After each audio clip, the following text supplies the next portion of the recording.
I wanted to start just with a little bit of a history of school community councils. Some of you may know this. Some of you come into school councils, they're already in place and up and running, and you knew this year, you were new last year, and you don't always know that. So I just want to provide just a tiny bit of a picture of that, and then go right into the parent engagement piece. So school community councils came into existence in 2006. They were legislated by our province. So it's a body that's in our legislation. And so that's really important. And they came specifically in place for certain reasons. There was a lot of thought and development behind this initiative. So when they named them school community councils, they rejected lots of other possible titles for it. They didn't want you as parents to be called an advisory council, because it kind of puts you on the edge of the work that the schools or the division is doing. They wanted it to be that school and community, side by side, equal in importance, because they wanted parents to have a place and a voice that was significant, that made a difference. And so the naming of those councils, the formation of those councils, reflected work in the province that said parent and community engagement is really important.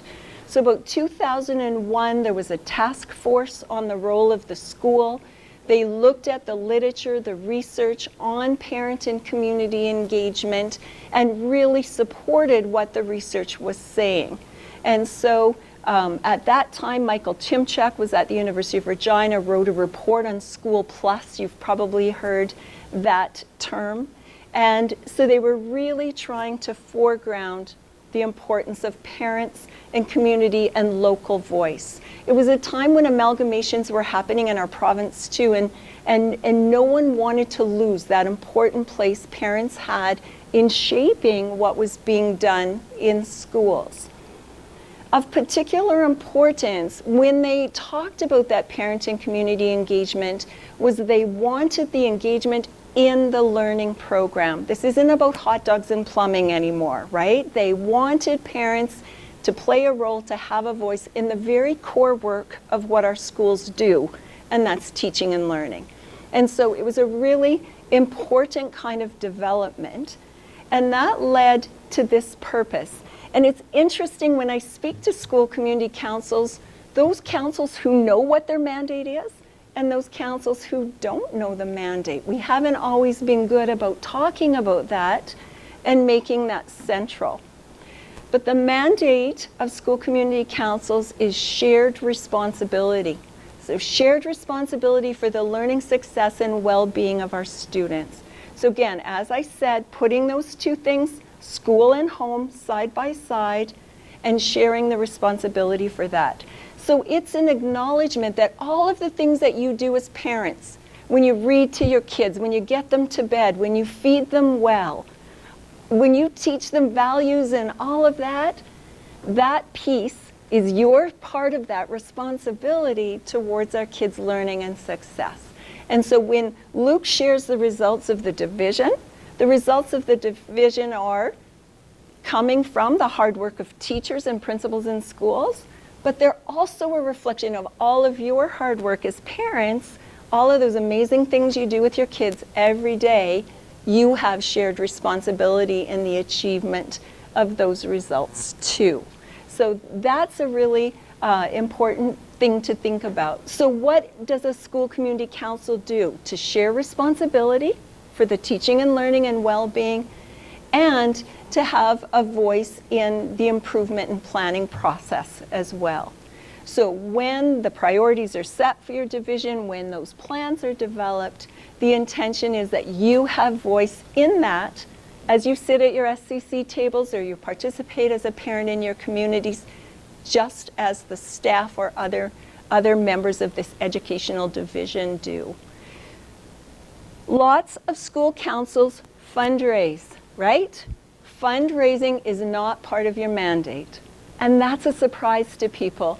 The Saskatchewan School Board Association, Janet was talking about them, did a survey, a review of school community councils just a year or two ago, and it was surprising how many people didn't know their mandate or thought it was something other than it was. And so why is that important? Because when we talk about parent engagement and that engagement in teaching and learning, that's when we really change the results of our kids. And so knowing your mandate means that you're able to contribute to that in a really significant way. So what I want you to think about tonight as I do some talking is, where is your school council? Are you living up to your mandate? Are there things you could do differently? Things maybe you could stop doing in order to do other things? Things you could shift and change a bit to ensure that your focus really is on engagement in teaching and learning. So sometimes this work asks us to unlearn some of our old practices or our old ways of being and relearn new ones that give us the opportunity to have more impact for our kids and our families. So I want to use this word and talk about parent engagement. So all of the mandate, the basis for the SCCs is around engagement. So what exactly does that mean? What is it? And what might it look like? How could you play a part in it as a school community council? So when I define it, I talk about the authentic and meaningful place and voice of parents in their kids' teaching and learning and development. So that means everything you do at home is parent engagement, and everything you do related to your kids' schooling is also parent engagement. So often when we talk about parent engagement, we think about engagement with the school, but really what's important is your engagement with your kids, your engagement with their learning, and then as well your engagement with the school.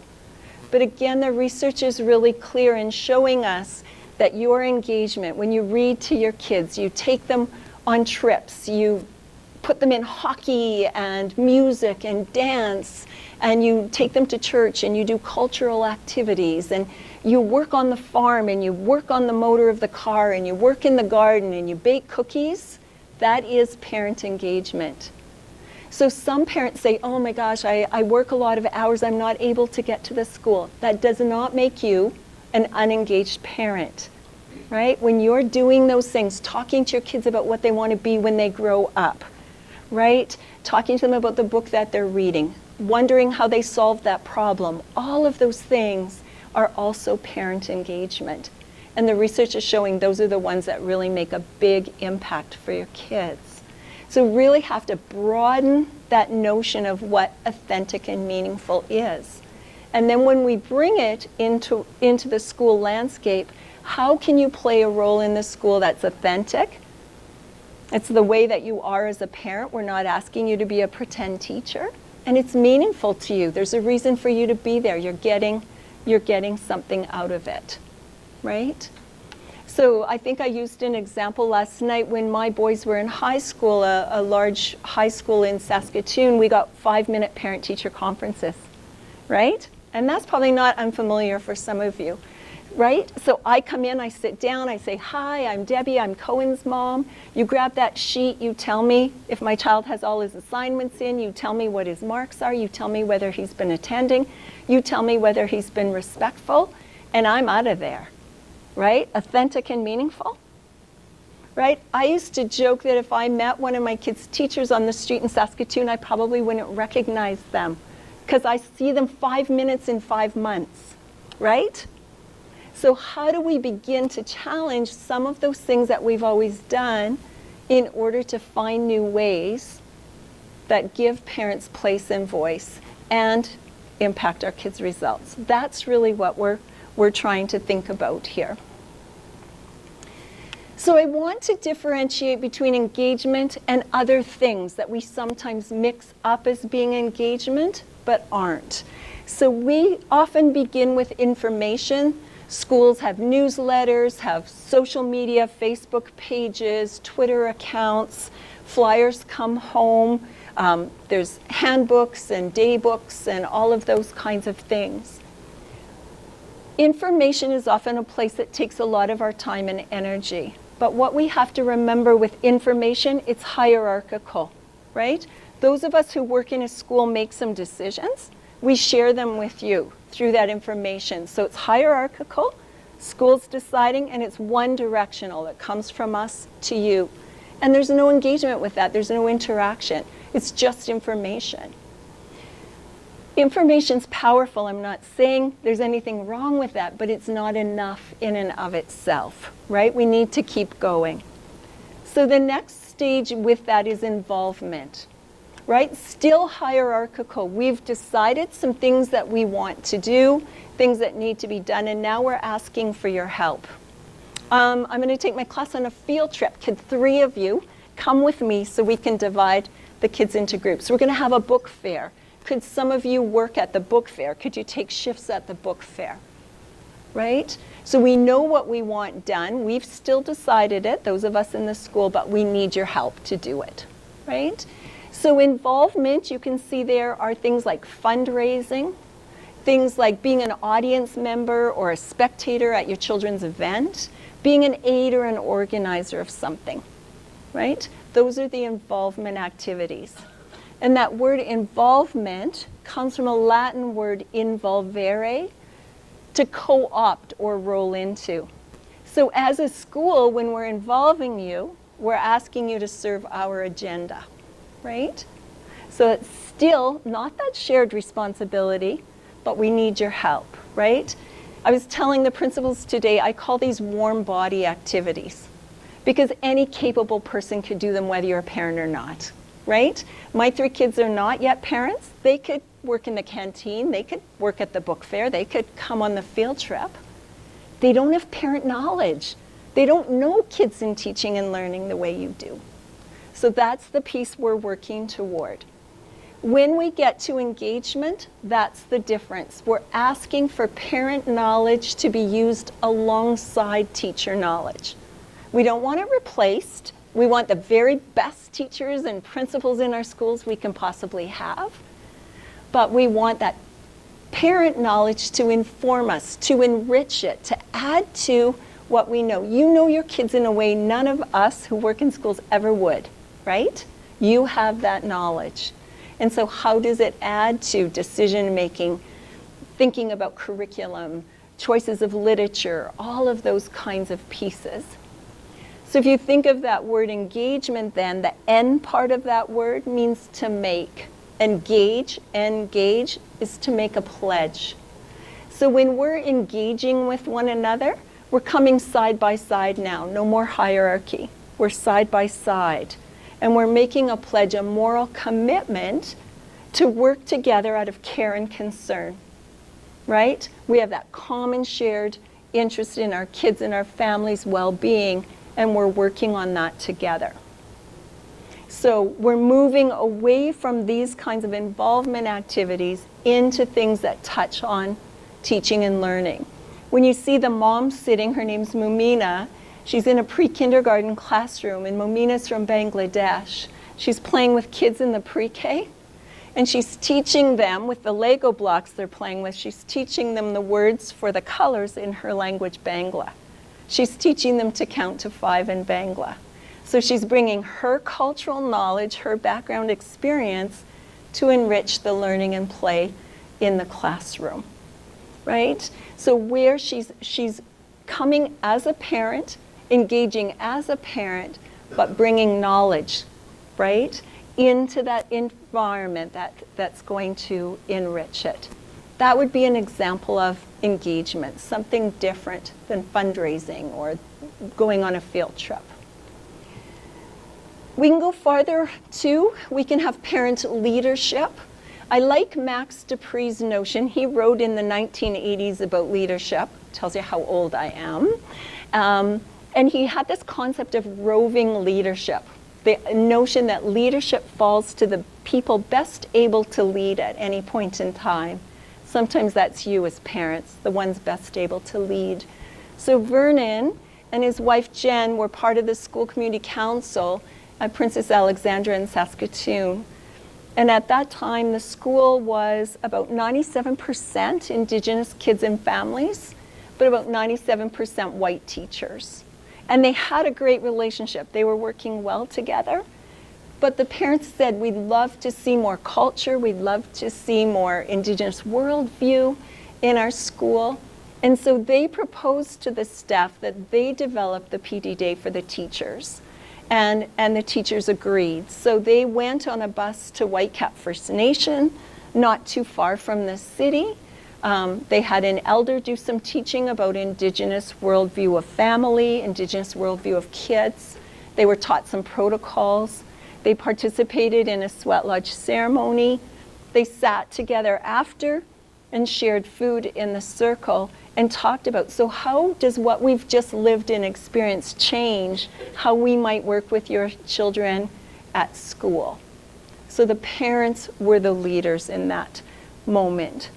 So if you think about this as a volume control on your laptop or your stereo, think about how it can move backward and forward. Are all of these things happening in your school? Do you have all of them going on at some times or other? That's a question to ask yourselves. And as an SCC, how can you promote this movement toward engagement? So the really critical piece in the literature is that information and involvement make our school a better place.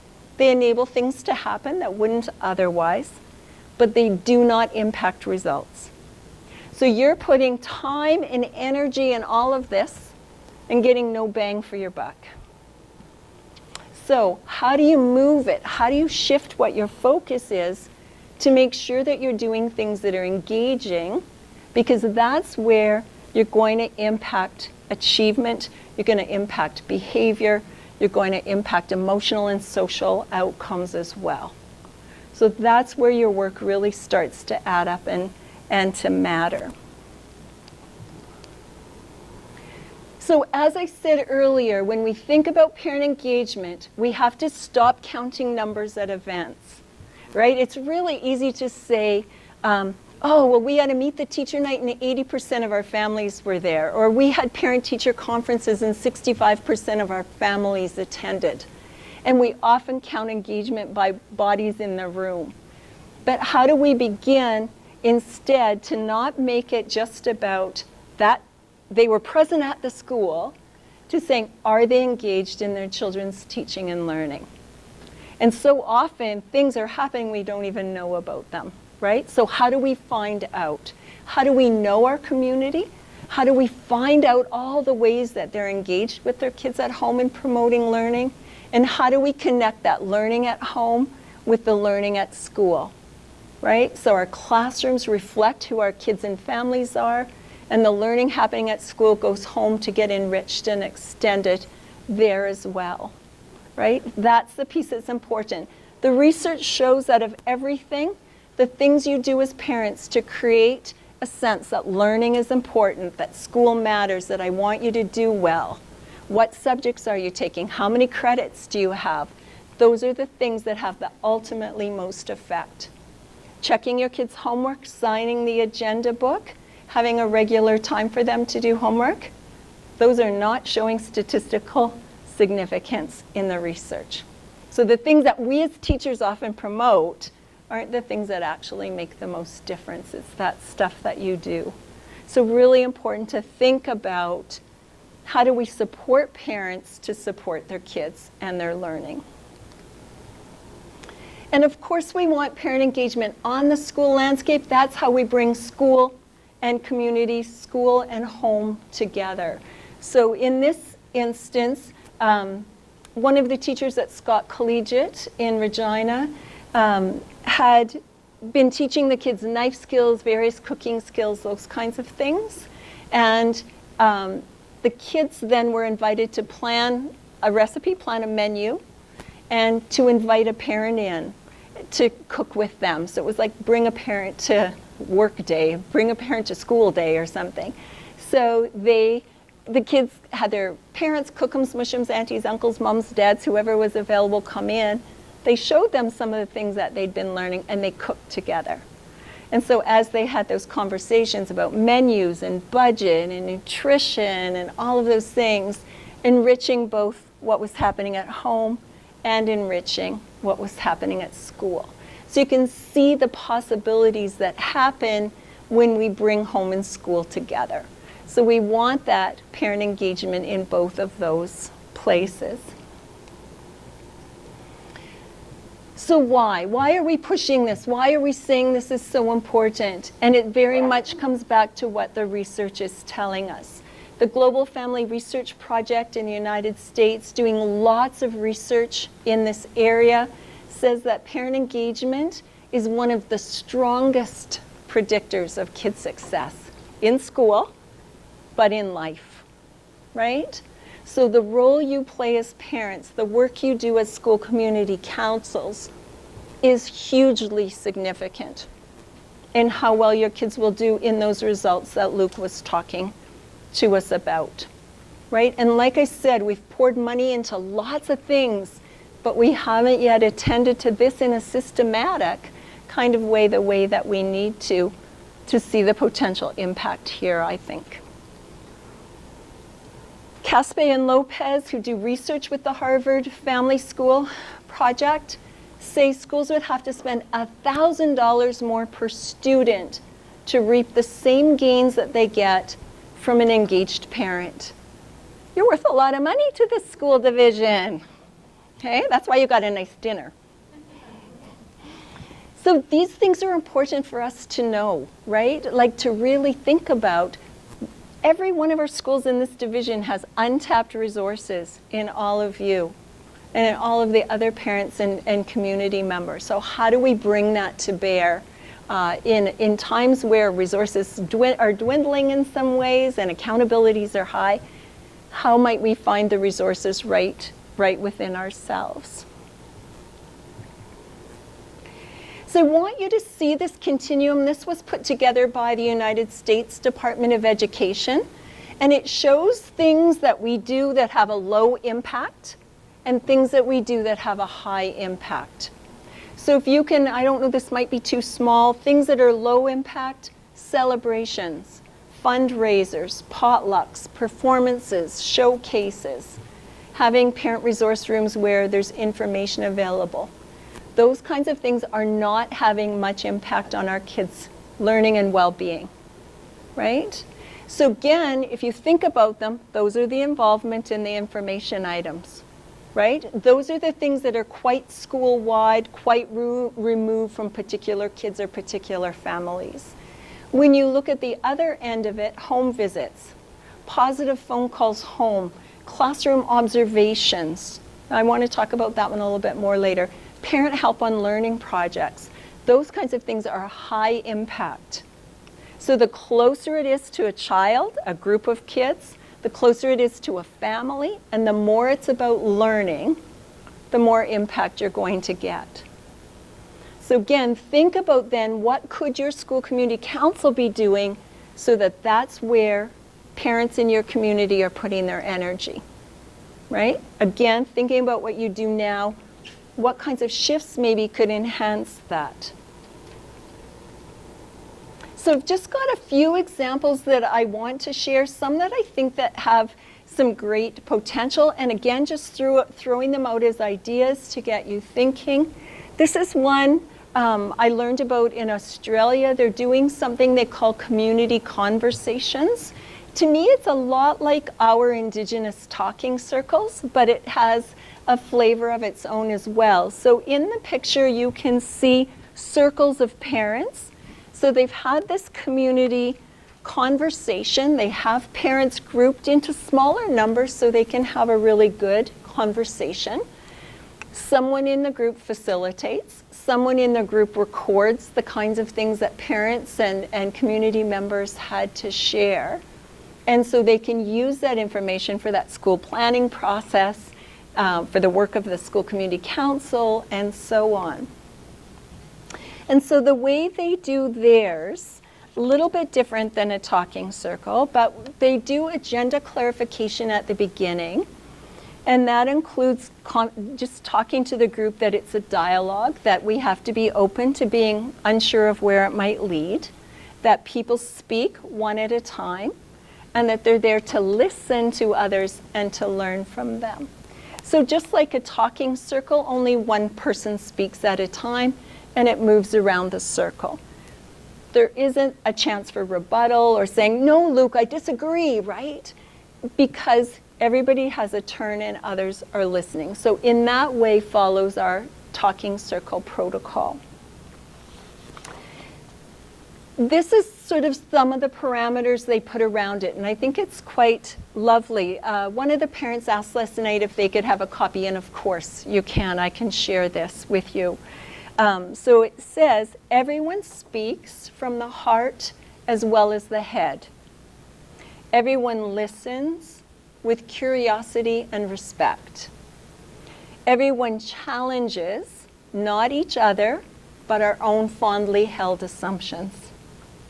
Everyone learns about us, about others, and about our community.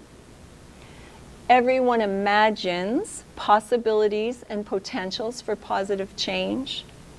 And everyone makes a difference. So each one of us, through our own thinking and actions, contributes to the building of a healthy community. So they've set these really nice parameters up around it so people know why they're there. And then they give them a chance to talk. So one of the things that they often do is start with kind of a fun question, first of all, right? Just to get people relaxed and comfortable. So the one person that I would like most to invite to dinner is, right? So just kind of an icebreaker type of question, right? You could pick which movie you thought should have won the Oscars, you know, that kind of a thing. But then here are the really good questions that they get to. And again, trying to hear from as many parents and members of the community as possible. What is the one thing that you most appreciate about our school? What's the one word or phrase that would describe our reputation in the community? What's one action we could take to build a stronger school? What's something that the school could do to support parents in educating their children? And that could be a question, what is something that the school community council could do to support parents in educating their school just as easily, right? What are some of the words that you would use to describe how you would like to see our school in 2 years' time? Right? So some really nice opportunities to get that voice. So meaningful, authentic place and voice with as many parents as possible. Sometimes when we follow those rules with our school council, we elect a chairperson, we elect a treasurer, and so on, we get a little bit of an inner circle. We don't mean to, but it kind of happens. And other parents don't see a place for themselves. Some parents don't come to our SCC meetings because they don't want to be the darn treasurer, right? They just don't want one more of those, so they stay away so they don't get voted into something, right? How do we begin to have more just open gatherings where we can structure things so everybody speaks, everybody makes a contribution, and we all begin to shape our vision for our school now and into the future? So one idea for you to think about, what might that look like if you used this kind of a structure as SCC, if this was something you were leading? Another one, this is another one from Australia that I'm really loving, the learning walks. And some of you may have heard Tony Dalton was here from Australia a couple of times in the last year or two, and he was showing people how to do learning walks. This one I think has great potential because it brings parents into our classrooms with our kids when they're engaged in the kinds of things that they do every day. And it opens up what a day looks like for parents so they can talk differently with their kids when they get home at night. So the idea of a learning walk, you have a small group of parents at a time. So they say they sign up for the learning walk. The learning walk could be maybe for math. We want to see math happening in classrooms, how kids are doing math nowadays. Maybe it's you want to see grade ones. Maybe it's science that you're really interested in, this new inquiry process. We want to see that in play.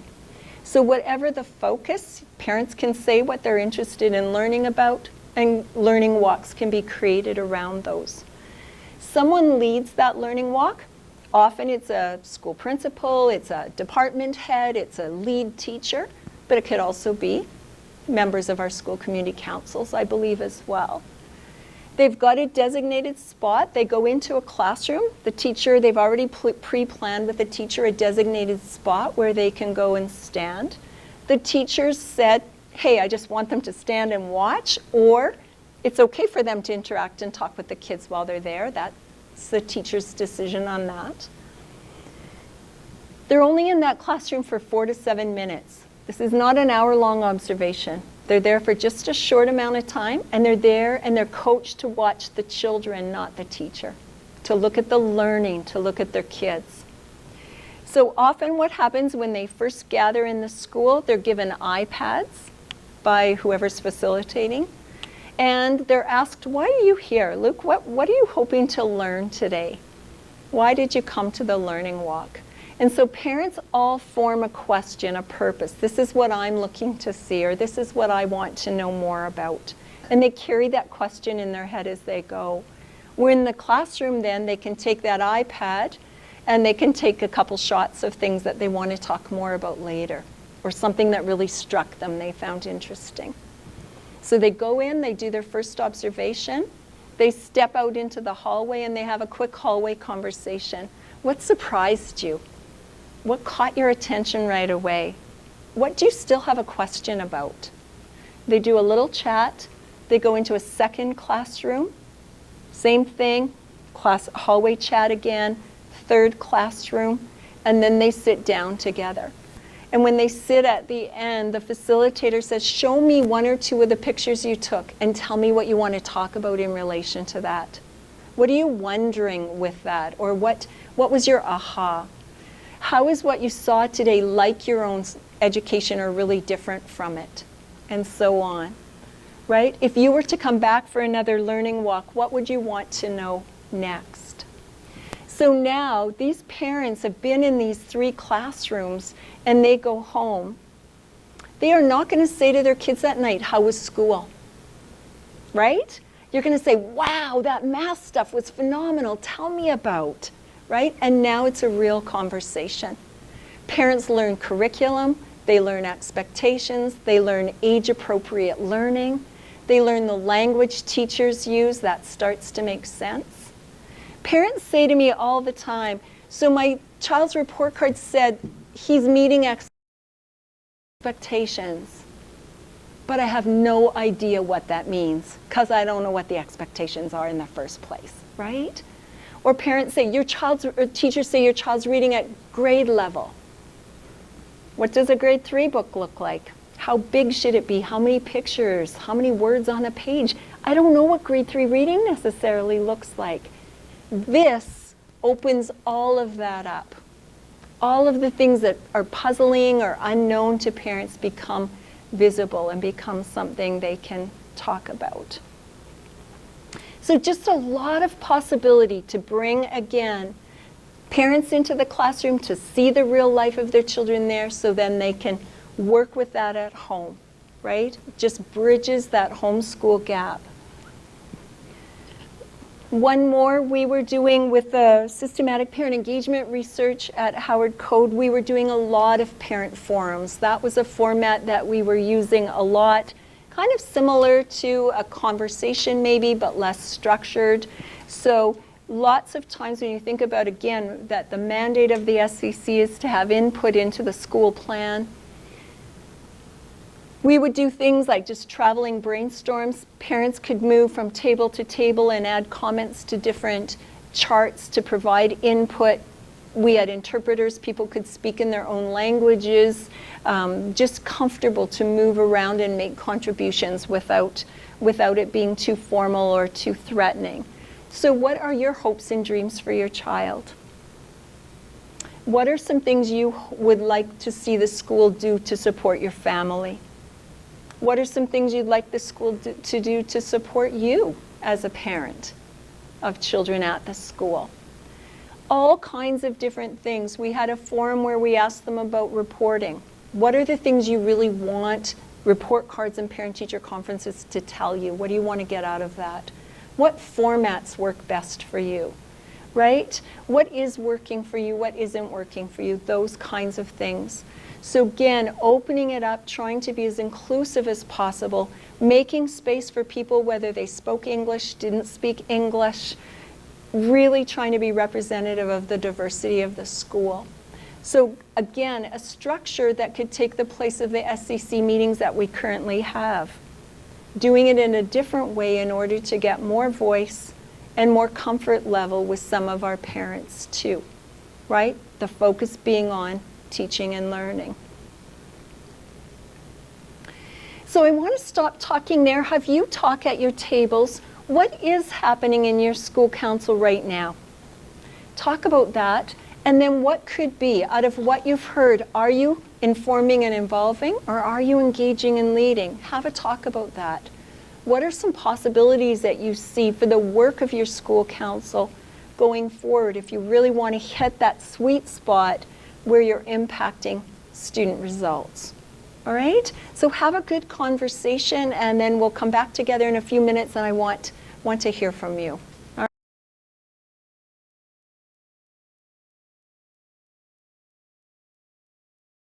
right?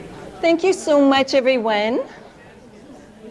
I don't know about you, but I'm having an absolute ball. These conversations are so great at the tables. I wish I could sit with each and every one of you.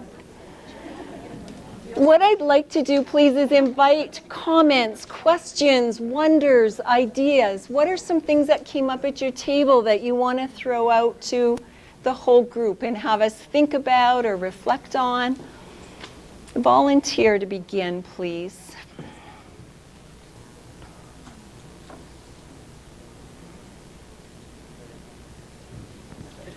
Leanne, are you going to do it for us? Thank you. Isn't it nice to know someone in the room, right? No. Here. There's two teachers here. Okay. I can talk really loud. Let me share that with you. Here's two teachers here who say we are up for learning walks. Yay! Woo! Good job. So Lumsden is going to lead the learning walks in Prairie Valley. Yay! Okay, thanks for sharing that. Other comments? Try to beat that one now, everybody, all right? I want to hear what you're going to lead. No. All right. Other comments or ideas, puzzles, wonders?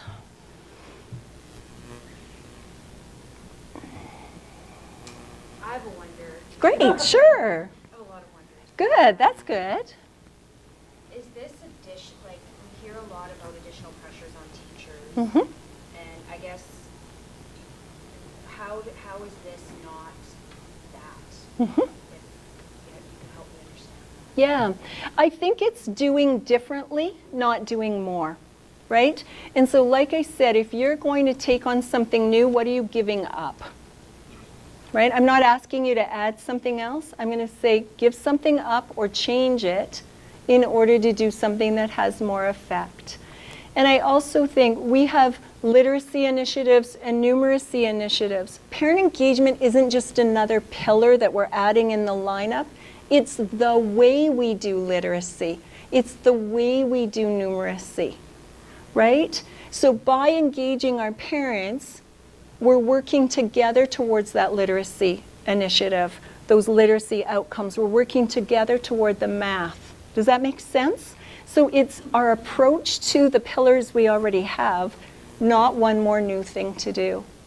Yes, there's learning. Anytime we want to do something differently, there's a learning process involved in that, and that's definitely where time and energy will go. But it's just another way, right? Can I share, we were talking at this table about extracurricular, right? So often our extracurricular is with our kids, right? Schools are about kids, we get that. But what if extracurricular was for parents or for parents and kids? We're not asking teachers to take on one new thing. We're saying drop something to do an extracurricular that has parents in it or add parents to it. So let's say there's a homework club after school for parents and kids to learn strategies, not just for the kids, right? What if there's a book club for parents, right? So as the parents enhance their own literacy skills or engage in literacy conversations, they become stronger and more comfortable and confident in supporting their kids' literacy at home, right? In reading to their kids, right? And seeing their kids seeing them read at home. We can get great impact by working with the parents that one by one on with a child, we may not get the same way. Does that help? So I think it's really thinking about it. I talked to the principals today. I see parent engagement as a philosophy. When I say that, I mean it's a belief system. We believe we can do a better job with you as parents than we can do without you. We believe we hold knowledge about kids and teaching and learning. We believe you hold knowledge about kids and teaching and learning. So when we have certain beliefs, then we live them out in a certain way, right? What you believe shapes what you do. So then the pedagogy of parent engagement, the way we practice it, reflects those beliefs. Right? We've come out of a system historically that sort of put us as experts in the center. We shut the door, drop them please and go, thank you, right? We've got this. And we're saying, well, you know what, we don't actually have it. After all, we need your help. So when we understand your knowledge and we see the value of it, then we start opening those doors. We ask you to be part of our classrooms. We ask you to be part of the curriculum and planning. To move on, we're talking about the learning walks again. As a teacher, I feel that if the SEC came to the staff and said, would anybody be interested? And that wouldn't mean that every classroom would open their doors. Right. But I can definitely think in our school that there would be a handful of people who would say, oh, I'd love to. And depending on your class that year or what's going on. And I think that sort of goes along with a lot of the things that we're doing now as far as co-construction of different things within the classroom. To have children or parents or families come into my classroom and to teach my students how to explain daily 5 to them or those routines would be beneficial for everyone, the students and the families and even myself. Yeah, beautiful. Baby steps. Yeah. That's what I'd say. Well, and I think a really important piece, and I think you said that well, is that we have to start with invitation, right? Let's invite. Let's start with the people ready to move. If everybody isn't ready, that's okay. Let's go with those people that are ready and let's show what it could look like, and other people will come along the journey, right? We can't mandate certain things, but we can invite, we can model, we can propose ideas, and I think that's just a beautiful place to begin, right? And it gives room for people to develop a sense of comfort and knowledge and so on along the way. Yeah. Yes, thank you. One of the things I wonder, looking at like the graduation rates, and I'm a teacher in Regina Public, but also a parent and a teaching charity, right? So something with a couple of different views. Okay. The kids that are graduating likely have good parent engagement, or there is some form of good parent engagement there. So in my mind, where I'd like to see that growth is the parents that aren't engaged. Those are, like speaking from my class, like the kids who are reading way below grade level or struggling in math, mom is working a night shift and is not home, or they're talked about like going on trips or like those bigger socioeconomic barriers that would affect the child's learning in the classroom, right? So how do you get those parents who we need to really engage with present? Because like I'm looking at the examples that you're giving, and the engaged parents are going to show up, and the unengaged parents, or those who can, not because they maybe don't want to, but have trauma in schools or those kind of things, aren't going to be the ones who show up, and those are the parents that we need to engage. And I think that what we have to do in that instance is say, we have to look inward at ourselves and say, what can we do? Not look outward at the parents and say they are engaged, they aren't engaged, etc. The only person I have control over is me. So when I say, okay, that parent's unengaged, then my question to myself is, so what can I do differently to build that relationship? What haven't I tried yet? And so I said this at the principals meeting today too, kind of tongue in cheek, but we know where all our parents live. They're reachable. I can go there, right? And so how is it their responsibility to come to me, or how is it perhaps my responsibility to reach out to them? Like, I'm the hugest fan of home visits because I think that's where we build those relationships. And I've seen it time and time again, the parents who aren't comfortable, who aren't confident, who have had really bad school experiences aren't ever going to walk through our doors. But they welcome us warmly when we go to them and say, we care about your child and we want to know about your family. What does your little one do when she's not at school? What does your family spend time on, right? And the more I know them and the more I show I care about them, that they're important to me, I can get that engagement. It may not look the same as some of the other families, but I think that I can get it. So it's very contextual. There's a wonderful program in the United States called Ed Navigator. And there's many, as you know, many parents in the United States who are illegal, right? They aren't citizens and they don't have legal status and they're working multiple jobs. Ed Navigator goes to them on their lunch break, on their coffee break, meets them at the end of their shift. All of that to say, we know you want your kids to do well in school and we know you want information about the school system. We will come to you to provide it. So there's no one right answer. Every community is different. But I think that, here's what I think. As a teacher, the child that's the hardest to like is the one I need to spend the most time with and love the hardest. Do you know what I mean? Right? So the bigger the gap, the more that's where my energy goes. And so what would that look like for us? That would be where I would start to puzzle over that. I don't know if that helps or if that...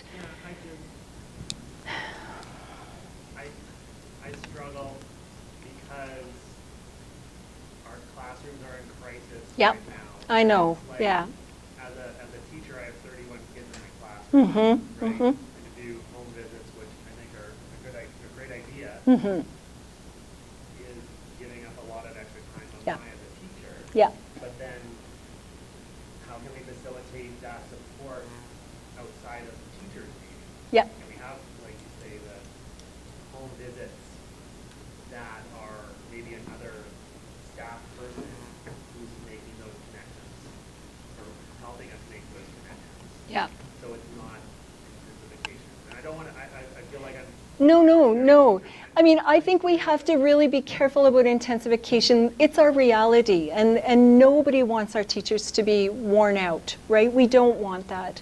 I think in regard to that, there's ways to handle it, and I think some of it, again, I talked to principals today, is we have to lobby for funding in our formula, in our provincial funding formula, for parent engagement. Like if we say this is important and it's one of the #1 factors to improve achievement, we need money and support to do it, right? In the United States with the parent-teacher home visit program, they pay teachers and whoever accompanies that teacher on a home visit, they pay them for that time, right? They aren't doing it for free on their own time. One of the things that I think is that no one else can build your relationship for you. So it's really nice when we have an Indigenous liaison officer or something who will go to that home, but then they have a relationship with that family. You still don't, right? So we need to free up teachers in order to do that, either in the daytime hours, part of your contact hours, or because we're going to pay you to do it. The other thing I want to say about that is what the research is showing is that if you do 3 visits in your classroom, it's going to raise the attendance and achievement of all of the kids, that there's a ripple effect. So they don't expect you to visit every one of them, but they say if you can hit that 10% or just above 10%, you're going to get a generalized improvement in your school. It changes the culture of your school. So we have to look at what's manageable and doable too. But a really good site to look at some of the research. And again, that research is showing that it enhances kids' attendance and achievement. Teachers like their job more, feel more supported and stay in the field longer when they're doing home visits and build those relationships with families. Parents feel more able to parent well. They feel more comfortable reaching out to the school, and they feel more comfortable when there is something to talk about going to deal with it. So it's one of those things that I keep promoting. Number one, it's high impact, but then also it's good for everybody, right? And again, we can spend our time preventatively on the front end, or we can deal with problems all year long, right? And I'd rather do it in that positive way, right? Teachers who have home visited have said it's life-changing for them, right? And that they wouldn't go back. So then how do we make this more a part of the work day, not an add-on, as you said, but a normal part of our work? So I think there's lots of negotiations with our bargaining units and with our province as a funder to start to push for some of these changes. So you thought SCCs were like just fun? They're political. They're political. You have hard work to do. There you go. Thanks for that. I think, I'm on an SCC. Yeah. So I feel what he's feeling. Because Yeah. I work full-time. Yeah. And I sit on an SCC. Mm-hmm.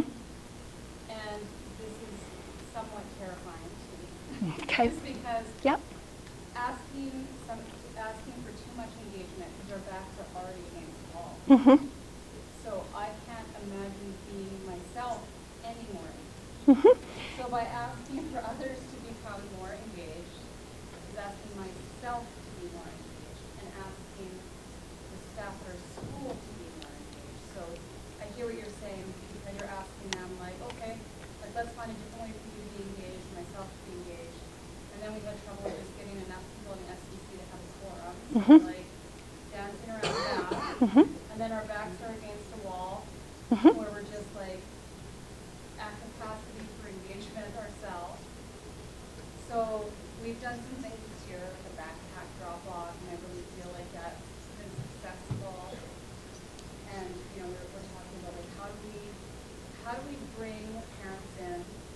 So like some of the questions and things you have, but I have to tell, I'm a little gun shy that the feedback we're going to get is the dreaded, we know what you should do.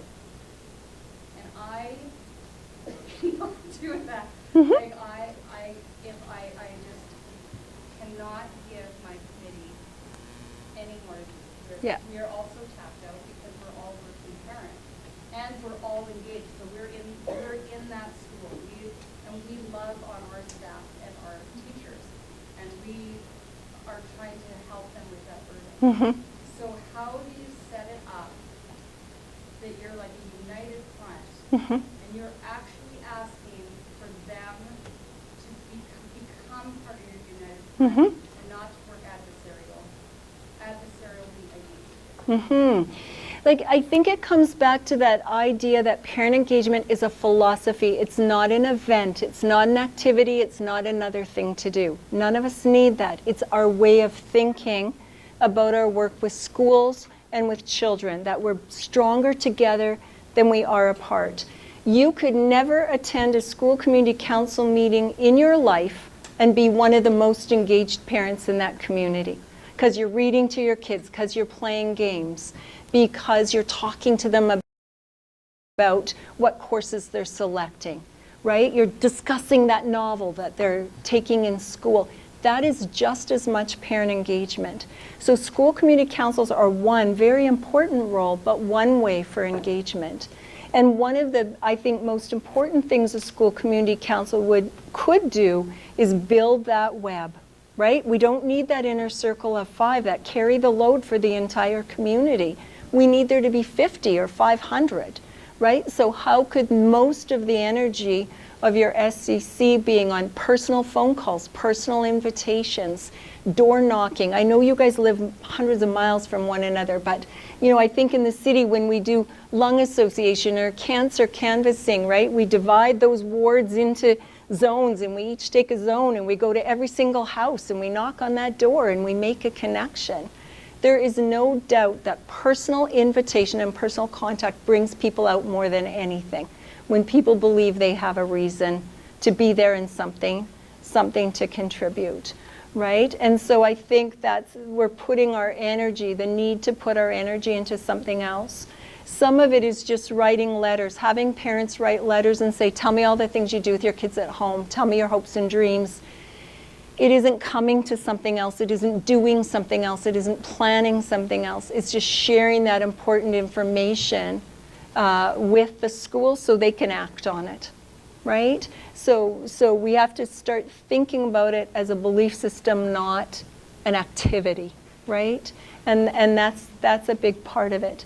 Derek's wandering around. I know he's going to kick me out any minute. So,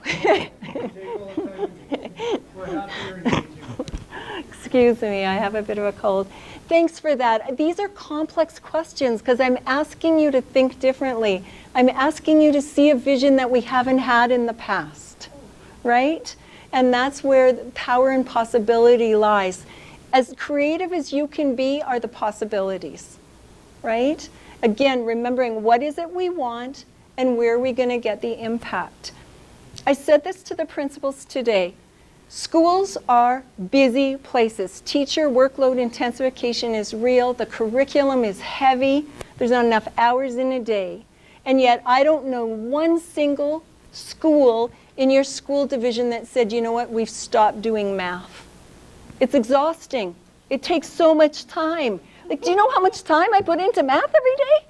Like, we're not doing it anymore, right? We just don't have time for it. Who would think that was okay? But we can say we're too busy, we don't have time to engage with our parents. We can't do one more thing. When the research and the information tells you that parent engagement is one of the most significant things you can do to enhance your outcomes, how can you possibly say you don't have time for it? Right? There's always something we can give up in order to do something more important. And that's the soul searching we have to do, right? Do we need that welcome back barbecue? How do we make it an event that has impact, right? Some of those things are kind of sacred to us and we have to kind of grieve a bit as we let go of them to do something that's going to get us more impact than that. So just to wrap that up, and I'll hang around if some of you have questions and didn't get a chance to ask them. Karen Mapp is probably one of the foremost researchers in the United States in this area. She works at the Harvard Graduate School of Education. 50 years of research is what she says we have that shows us that when parents are engaged, kids do better. They like school more, they stay in school longer. Tell me which one of you here doesn't have those dreams for your kids? Like school, do well, stay in school till they graduate. That's kind of all the big deal stuff, right? And so that's where we want to focus our time and energy. That's where we want to really harness the powerful work you do as SCCs and as you spread that web in your communities in order to make this a reality. This is the part we struggle with, right? The price of doing the same old thing is far higher than the price of change. It's comfortable to stay where we are. It feels good to do things we know how to do, right? Those have been things that have made us feel comfortable and confident.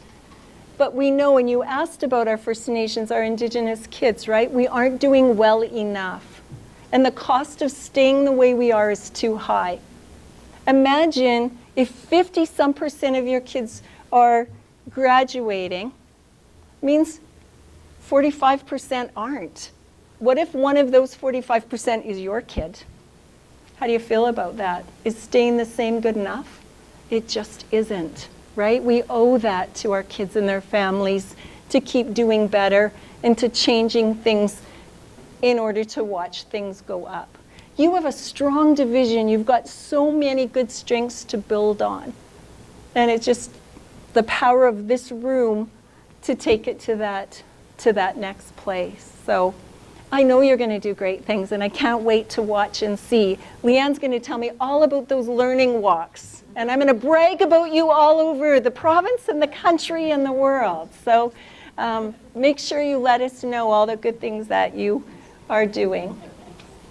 So thank you so much for sharing your evening with me. I really appreciate the opportunity and see it as an honor and a privilege.